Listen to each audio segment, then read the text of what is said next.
Jeremy's part of family. You know, it's not nepotism or anything by choosing Jeremy to speak today. It's about his values that he possesses on a daily basis in Indian country. If JJ had 20 fish and somebody asked if they can have 20 fish, he would give them 20 fish. That values of family.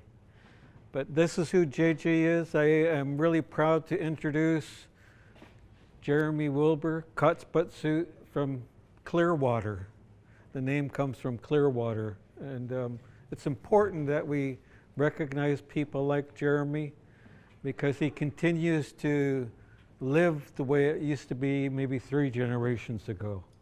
That's the way I view JJ, and I respect him for that. But what we're waiting for is to witness something beautiful today. Jeremy? Thank you, Uncle.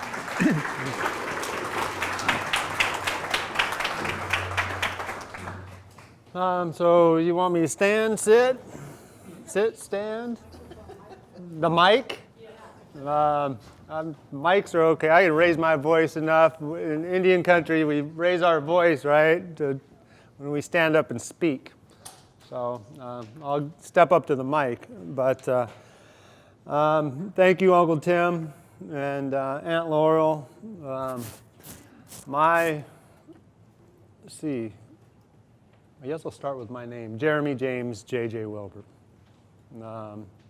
That's my birth name. Kuts Bat Soot is my traditional, cultural name, and I carry that name from my grandfather, Kuts Bat Soot, Claude Wilbur Sr. He's 5th generation. I am Kuts Bat Soot, 7th generation.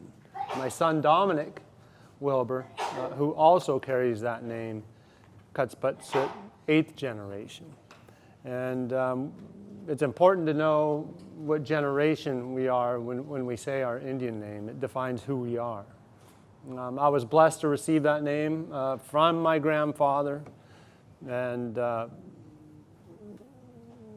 he's a big part of my story and who I am today. So I guess I'll start, I am from Swinomish. We consider ourselves people of the salmon, or the salmon people at Swinomish. Most of our, culture is based on salmon and based on water, based on the Salish Sea. And we spent, thousands of years on the Salish Sea. And I was born in 1971 to Claude Wilbur Jr. and Carol Wilbur. My grandparents are Claude Wilbur Sr. and Marie Charles. My great-grandparents would be Tandy and Laura Wilbur, and Ray and Agnes Charles. And I was born and raised on the Swinomish Reservation.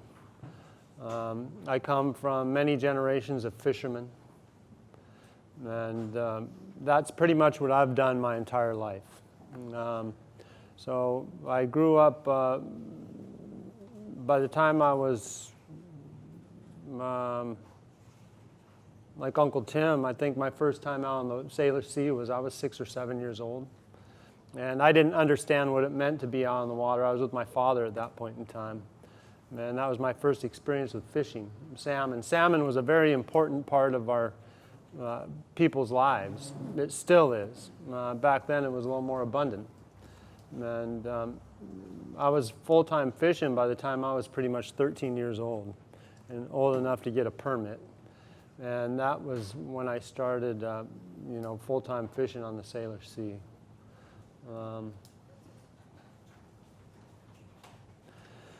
So 13, 14, let's see, that was 1980, that would have been 1984. And that's about the time I knew that I wanted to fish about for the rest of my life. I started fishing with my grandfather at 13 years old, and I knew I wanted to be a lifelong fisherman. My grandfather had that connection with the Salish Sea, And he had, by working with him and go down on the boat, I also gained that bond with the Salish Sea and wanting to be a lifelong fisherman. I graduated high school in 1990, and I went off to college for a couple years because education is very important, we all know, and you know, that's something that my family has always promoted, going to school and get educated. So I did go off to college, community college. I came back home and became basically a commercial fisherman. And that's what I've done since 1992. That has been my choice of making a living. When I was asked to come here, I guess, one of the things I was asked to speak about really was the Rafidi decision was mentioned and what that has done for, you know, myself, my family, and my community. And I'm going to go back to my grandfather for a moment. And I remember a story my grandfather telling me about, you know, 1974 when the Bolt decision was made. You know, he said that was one of the worst things that happened to natives, he told me. And I was surprised. You know, what do you mean one of the worst things that happened to natives? You know, the Bolt decision. He said before that we could go out and get as many fish as we wanted. There was no quota. We went and got out, we fished, and that's what we did. You know, once the Bolt decision went through and they came with the 50-50, all of a sudden our livelihoods changed. We were put on a quota system. And that was something that as Native people, we didn't there was never a quota system back then, you know. My grandfather, I remember him telling me stories of, you know, when he was a child going out in a rowboat out in the Swinomish Channel. They didn't have to go much further when he was a child. They could take the rowboat out in front of the family home and fish right off the beach year round. Year round. The fish would come in year round. And so, you know, fast forward to 1994. You know, shellfish has been a big part of the way I've made my living over the last 25 years. You know, I crabbed pre-Rafidi. I remember, you know, I started, I fished at 13 with my grandfather. By 16, I was running my own gill netter for my uncle Doug Wilbur. And by 18, a couple of years of that, I was purse seining to make my living on Doug Wilbur's purse seiner. It was the Eagle 3. And some of the guys that we ran around with then was Larry Kinley, Jack Solomon, Carl Lane, a lot of Lummi guys that, you know, we learned to fish from and to fish with in salmon. And that was a great time of my life. For me, purse seining I loved it. I loved being in the Salish Sea. I loved purse seining for salmon. And I remember back about 1992, I was fishing for Uncle Doug, and he said, well, you know, you better buy a boat and some crab pots. You know, there's this court case going on, you know, with shellfish. You know, you should buy a boat and some crab pots. So that's what I did. I respected and loved Uncle Doug. Goliah was his traditional name. And he was a legendary fisherman from Swinomish. So I went and got a boat and crab pots. I think that was 1992. And he also told me, you should enroll in the dive class. He says, that's going to be a big thing, you know, gooey ducks and urchins. That's going to be a good way to make a living. You know, the fishermen, the tribal fishermen are going to get a quota of that, and that's what you should do. So I did it. He was an elder of mine. I loved and respected what he had to say. I knew I wanted to fish for the rest of my life. And so I enrolled in dive courses. So we started crabbing, I did in 1992. I started commercial diving in 1993.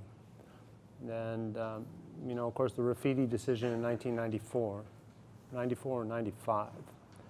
And that's what I have done ever since. And so I've seen the changing Salish Sea from a first-hand perspective, being a lifelong fisherman. I've seen the changes in the species, the decline of the salmon over the last 30, 40 years. Crabbing, fortunately for our native people, we've had crabbing to rely on to make up for some of that loss of salmon revenue. But it doesn't, it doesn't fix the fact that we're as a salmon people, we're losing salmon. And that's very important culturally for us tribal folks to try and sustain the salmon way of life. Crabbing has been good over the last number of years.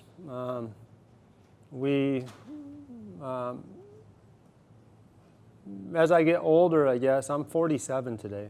Like I said, I was born in 1971. And I've seen the changes in not just the Salish Sea, but in the amount of effort from folks going out there to make their living on the Salish Sea. And the change in maybe the consciousness of a lot of folks that are in it just for the money today, as opposed to many years ago. We've always made our way of life or living on the Salish Sea. But I guess sometimes it concerns me that in this world, it's in a world driven by economy and income. And so it's almost a race to go see who can get the most the fastest sometimes, and that's a little disturbing to me. Like Uncle Tim said, for me, family comes first, community comes first. And I'm also a hunter and a fisherman. You ask me for elk meat, I give you elk meat. My uncle, my aunt, my grandparents, a community member asked me for crab, I give them crab. Subsistence crabbing, subsistence fishing, subsistence hunting, that's what's at the top of my priority list. Income from those species. It is a way how I support my family. I may not agree with how things work all the time in that area. And fortunately for us, we're working on that part of it. We have a lot of effort out there on the Salish Sea nowadays. And a world of economy. Uncle Tim was talking about, they talk about the Cherry Point, the Cherry Point coal exports. And I've written depositions on that. I didn't think about that until I wrote depositions. Usually at Swinomish, they'll come to me and I've fished for, I don't know if that's a good thing or a bad thing. I'm old enough and been able to fish so long that when important fishing matters, they come to me and ask me for but depositions on that. Depositions on the amount of traffic going on out here in the Salish Sea, the tanker traffic. And so we're in a changing world, a changing economy. And it's important for us as Native people to keep incorporating and keep teaching our culture and our way of life to our younger generations of fishermen. What our people were like. I know how we depended on the Salish Sea for not just our living, but our travel, ways of travel. The Wilbur side of my family, they came from canoe, actually, from Suquamish over to Swinomish. My grandma Laura, she is Lower Swinomish, and they were established out on Whidbey Island. And so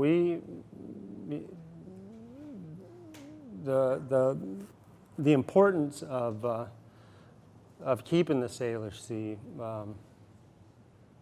from harm is very important to us. I guess I'd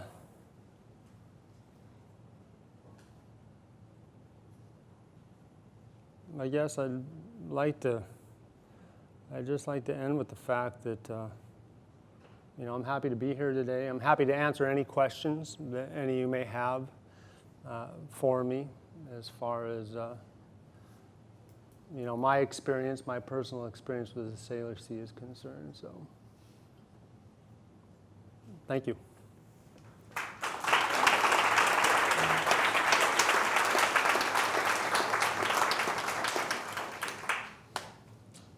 Because protecting salmon is protecting, basically, as Native people, it's protecting our way of life is what it is. Most of our culture is based around the Salish Sea and the salmon, for that matter. So, thank you. Anybody else have any questions about me? I may not have explained everything. I get up here, there's light blaring and everything else, and a microphone. Any more questions? Yeah. I was curious in your time fishing the Salish Sea, whether you noticed changes in where is a good place to fish, or whether you've noticed them vanish from certain places or areas? Repeat that question. I didn't. Right. In your experience fishing in the Salish Sea, have you noticed places where salmon populations have dwindled noticeably? Everywhere. Everywhere. Yeah. There's no specific spots. There's no specific spot. Salmon populations are dwindling everywhere. I mean, don't let anybody fool you. It's the salmon is a dying species, and it is up to us to, our generation, they've been generations before us, is up to us to carry on the tradition of trying to keep that salmon alive, to increase its numbers to days even before us. And, once the salmon go, it's a successive, they're at the bottom of the food chain. We got killer whales and seals and sea lions and us, humans that rely on these fish. And especially our culture relies on salmon. So. Do you know of anything in particular that is causing the salmon decline? Do I know of anything in particular? I read about like fish farms up in the Fraser River in Canada, which is causing diseases and causing harm to the wild salmon. That is a part of what's going on, that the wild salmon, Atlantic salmon, are a threat to our native salmon species. They carry diseases that our native salmon cannot fight off. So it is important for us to try and get rid of those fish pens and those Atlantic salmon breeds. Not only are they in Canada, but we do have them down here too. Right in our backyard, as a matter of fact, in Swinomish, out there by Hope Island. And so we need to try and eliminate those farm salmon pens and get rid of them. Cypress was a great example of what happens when a pen breaks, right? I know at Swinomish, I can't speak for Lummi or Nooksack, but at Swinomish we caught thousands and thousands of pounds of Atlantic salmon going up the Skagit River, literally going up the Skagit River. Now that's concerning, when they're going up into the ecosystem and the habitat of our native salmon, and that can be catastrophic. So, how much hope do the Coast Salish people, about how much can you bank on towards Washington State's decision to, however expensive it is, to fix the culverts for the salmon passages? How much hope and perspective can we get on that decision for the salmon? are you asking me as a fisherman or a tribal leader? Either or. Either or. I did not mention that I guess I am a newly elected senator at Swinomish. I forgot to mention that aspect. In March, I was elected to the Swinomish Tribal Senate, which is a very humble and blessed experience. There's not much turnover in Swinomish council members. So for me to actually get the vote of my people and elected to that position is a great, great honor. And so, back to your question. The culverts. The culverts Swinomish was a big part in getting the culverts, to the Supreme Court, and it is a Supreme Court victory for all tribes. The decision that the Supreme Court made for the state of Washington to move forward basically put their money where their mouth is and replace old culverts. Now, is that going to happen? That's still an ongoing process. There's more fighting that we have to do, fighting for that recovery effort in upgrading the culverts. And so that'll be an ongoing issue. And yes, we will get change on the culverts. It's just going to take time. What is that? I'm sorry, I was talking about like perspective of just the salmon themselves spawning. Like, do you think those are going to be like, not catastrophic help? That doesn't even make sense, that word. But big change, like, is. Will it make a big change in the salmon populations if we change the culverts? That's a piece to a large puzzle, is what it is. And yes, it will make a big difference. Yes, it will. There's many pieces of that puzzle, and culverts are a big piece of that puzzle. It will make a difference. For salmon to be able to get back up to their habitat, their natural spawning grounds, yeah. Mm-hmm. When was the last time you caught an Atlantic salmon? The last time I caught an Atlantic salmon was when those fish pens broke. We caught them last year. I haven't seen one since. Not myself anyway, but there's a lot of other fishermen that fishing out here this summer that could have caught one. I did not. Very bad. Does fish farm and the Canadian government do anything to help fix the problem? The Canadian government, I don't know. I can't speak for the Canadian government. I'm not familiar with that. I'm hoping that they are, and I think it's something that we, as U.S. citizens, can lean on the Canadian government to try and get rid of their fish farms. Yeah, but I'm not familiar with the Canadian fish farms. Yeah. Go ahead. Are the hydroelectric dams having a detrimental effect on the salmon? Oh, for sure. Yeah, hydroelectric dams are a big obstacle in the way of salmon to get back up to their natural spawning grounds, yeah. And is there currently any measures being taken to address that? That's an ongoing fight, and it will probably go on as long as you and I are alive, yeah. So it's an ongoing fight. Mm-hmm. That's another big obstacle. Oh, over this side.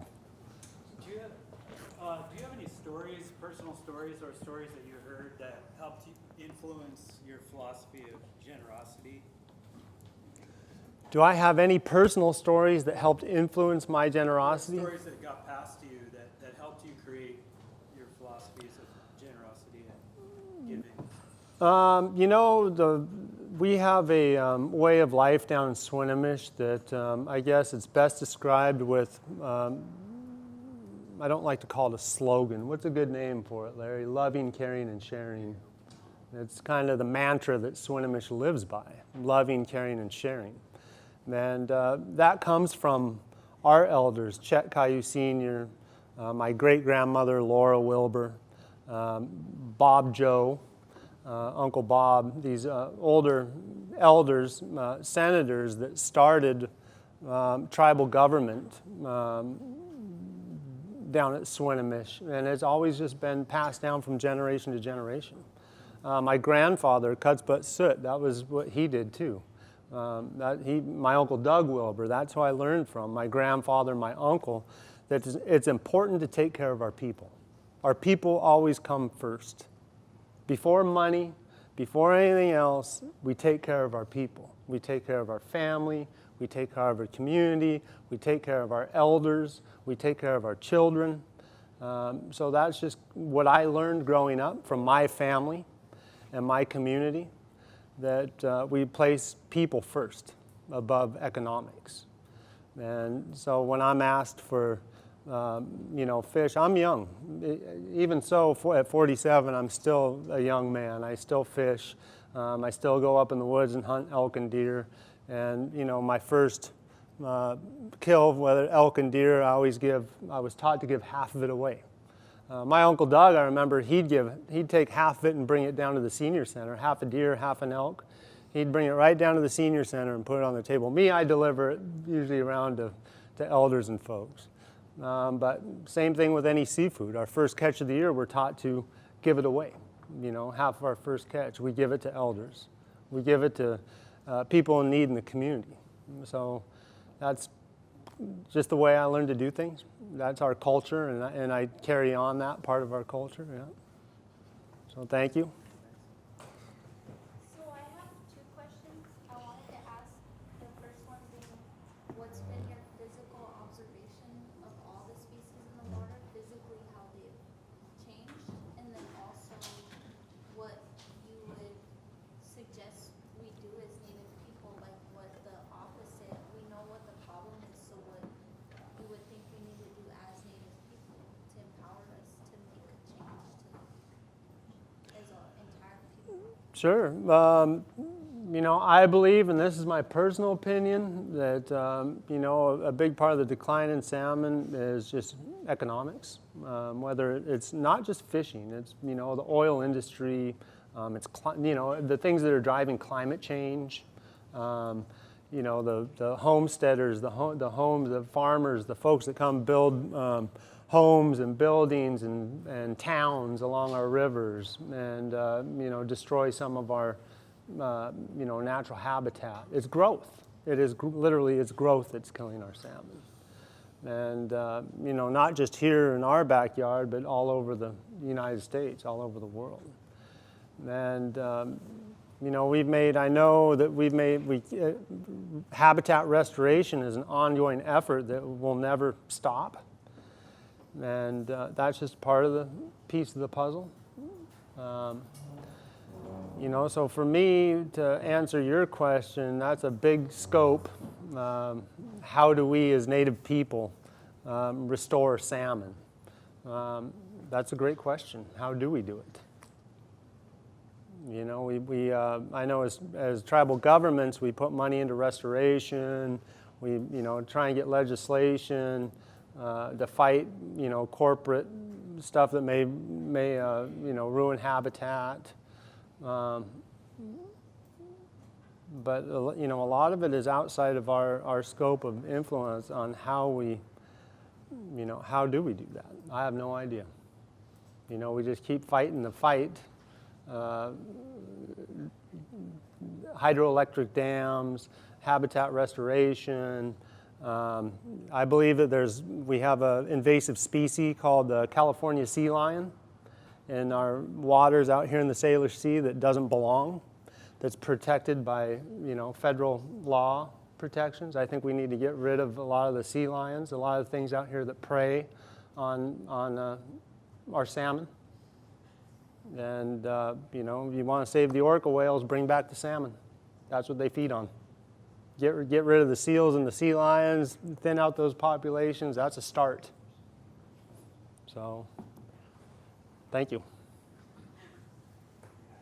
Since the new Senate bill is kind of a memorial that we're now having a more decolonial way of teacher training. From your years of invested in the Salish Sea from your community, and also as a leader from your community, what would you recommend to be a great cultural component to include in the curricula for PK to 12 educators, training about Indigenous people? For teachers or for students? Well, teachers. So you're asking about teacher training. What curriculum? So part of the training is that teachers have to include true knowledges of Indigenous people in their curriculum. So they have to uplift and honor the people of the lands in which their visitors are. Right. So knowing the harshness of what's happening in the environment, what parts of your knowledge and as a leader would you suggest to include in that information so that the teachers can then transfer that information into classrooms to students of all ages? Because I really don't think we're preparing them culturally in an ethical way so that they can handle a lot of these really important questions that they're going to face. Well, I think if you're talking about education and what we can incorporate it, how about we just start with the truth? That's it, period, the truth about Native history. It's not about what can we incorporate now for in the future, what am I doing now? Let's start with 5,000 years ago, 1,000 years ago, 100 years ago, what happened here to the Lummi tribe? What happened to Swinomish? You know, we learn about the Sioux tribe, you know, through certain parts of history. We get bits and pieces of what the government or, you know, they want to give us. But let's talk about here at home.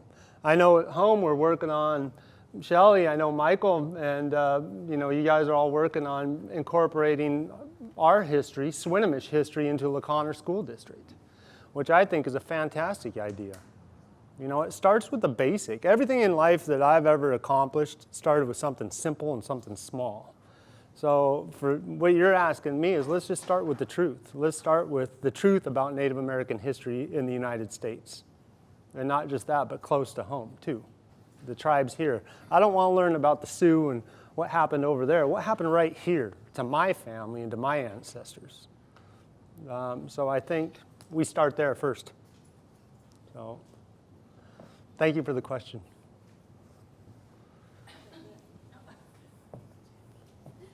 How would you explain how the farmed fish pens affect our tribal sovereignty as a fisherman and a community leader? How would you feel like those are symbols of impacts on our tribal sovereignty? On our tribal sovereignty,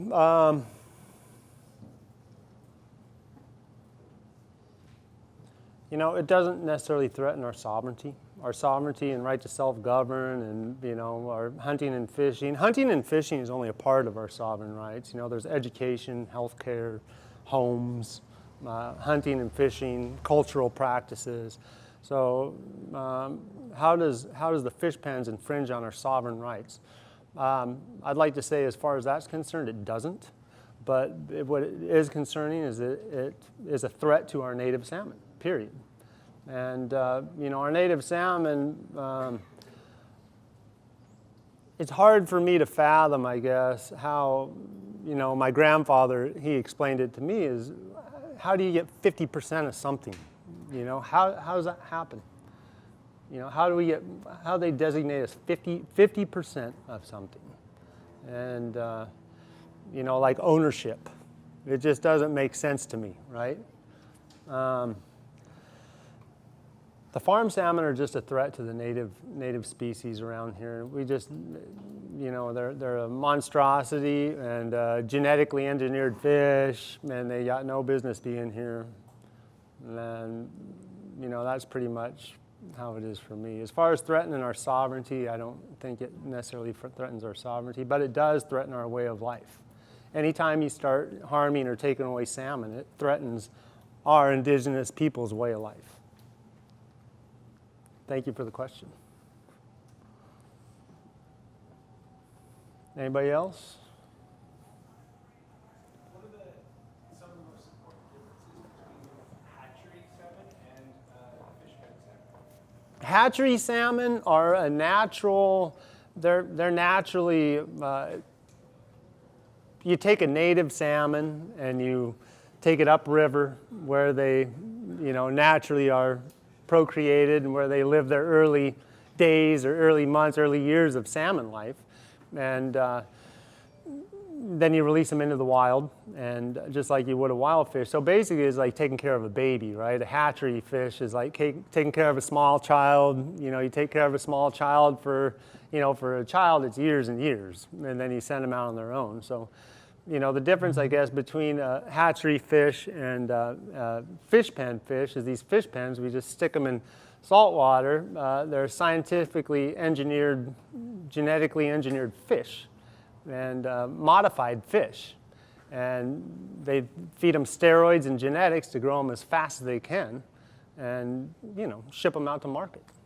So hatchery fish, it's more of a cultivating process. They're a natural fish anyway, and released back out in the wild to do what wild fish do. So that's the big difference, yeah.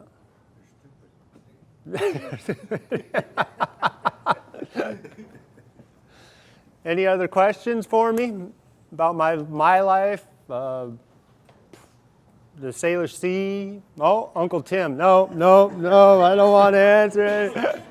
He's gonna put me on the spot. No. Every time we have a speaker series, there's current events that happens into Salish Sea. As you know, as an elected official, the governor developed a team for some particular reason, to study the orca whale. Recommendations of the dams being torn down, the tour boats going out to the Salish Sea. As a elected official, but more importantly, as a fisher of the Salish Sea, all families in Salish Sea territory have stories of the orca. What is your feeling about the governor's recommendations? They came out just a couple days ago. That's a great question, Uncle Tim. And I have not actually had the opportunity to hear the governor's stance on that yet, or his opinion. And ironically, I was just asked to attend on November 14th, the governor's meeting on the southern resident orca whale, and to be a guest and a guest speaker at that meeting with Governor Jay Inslee. And so I've got some homework to do. I have not had the time, I've been so busy, or the opportunity to hear what the governor's point of view is and see what he has to say, but I do have a short time to study up and find out. So if anything, we probably can learn from the Elwha River on that dam, how it restored itself. Yeah. How the salmon went back. The invitation is great for you, I think, and I hope you bring the spirituality of the orca whale, what it represents to the Salish Sea. I will. Thank you. Thank you, Uncle.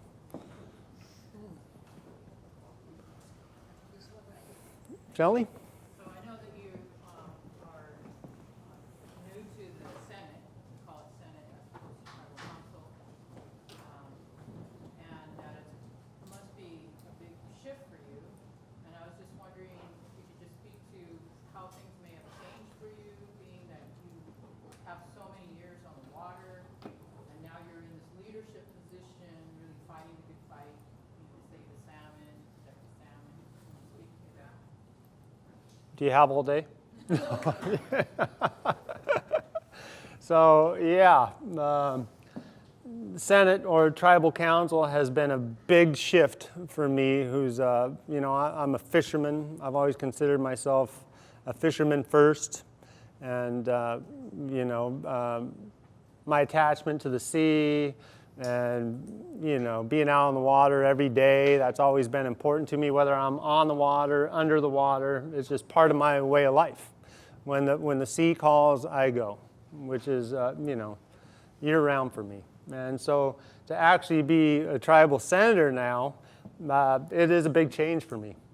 It's a big change. I like to compare it, though. I've worked, I've got multiple, I've got a seine boat, and I've got other fishing boats, and I employ crews of guys. So, being a senator or a council member isn't too much different than that concept of working as a team with other folks and employees, working with other employees. But yeah, it's a little bit different, actually a lot of different sitting at a desk or a table than it is being out on a boat and going out on the water every day. I enjoy it so far. I've only been on the Senate now a short 6 months, and I really enjoy the work I do for the people, yeah. And keeping the people, at the top of my, I'm a servant. I'm a servant to the community is what I am. I enjoy doing that, yeah. So I do miss the water on a lot of days, though, I'm not going to lie. I do miss being out on the water as much as I used to, yeah. So. Anybody over here? I had a question, but I think she kind of asked it in a different way, because I just wanted to ask you, earlier when someone posed a question, you responded with, do I answer as a tribal fisherman or a senator. Right. I wanted to know what you saw as a difference to that, or if like those tribal politics are kind of similar and they kind of overlap on each other, right? Yeah. Do you think so? So good question. You want to speak up? You said. I just wanted to know what are your thoughts on overlapping tribal politics with being a tribal fisherman? Because Right. earlier when he asked the question, he wanted to know if he should respond as a fisherman or a politician. Or a politician, yeah. I've been on there's different committees. I don't know if you're familiar with tribal politics, but there's the council or the Senate, and then on down, the council or the Senate takes direction from committees, right? Recommendations from committees. And so I've been on the fish committee at Swinomish since 1990 something. I took a short break and I was back on the fish commission. So, as a fisherman / politician, the committee would be considered fisherman / politician. What I do at the council level or the Senate level, there are subjects as a fisherman that, most of the time when we're taking care of those, it's taking care of it. Like, for example, going to see Governor Jay Inslee for the southern resident killer whale. Of course, salmon's going to be a big topic, So not so much being a fisherman sitting at the council table is there much of an impact, but on dealing with the state of Washington or other outside entities that we have to co-manage with, that's all politics. So state of Washington is a big one. Yeah. People catching Atlantic salmon all the way up the Skagit River, which we All the way definitely saw a lot of accounts for Yeah. quite some time. It wasn't just a few days of catching it, it was a while. And so Yeah. I wonder how, as a fisherman, you think what the best course of actions are to take down the whole farms fishing, like what we can do as people, maybe not just as Senate leaders or politicians ourselves, but for the people that are in this room, what you think our best courses of action are. Well, I think lobbying and legislation, is a start. Legislation against it. Not just as indigenous people, but people from Washington State, period. Sometimes it's not always about, just us here on the reservation or the reservations or us indigenous peoples making the fight. It's about, all people banding together and fighting the good fight. And I think legislation is a big part of it. We just need to get it outlawed, banned. That's what needs to be done. Yeah. So if you want to get involved, get involved politically and contact your state representatives, state and local representatives, and keep the ball rolling. Yeah. Bottom line is we need salmon recovery. And it takes legislation and normal folks like us to push for things like that, push our governments to do it. So just stay involved, fight the good fight. So thank you very much.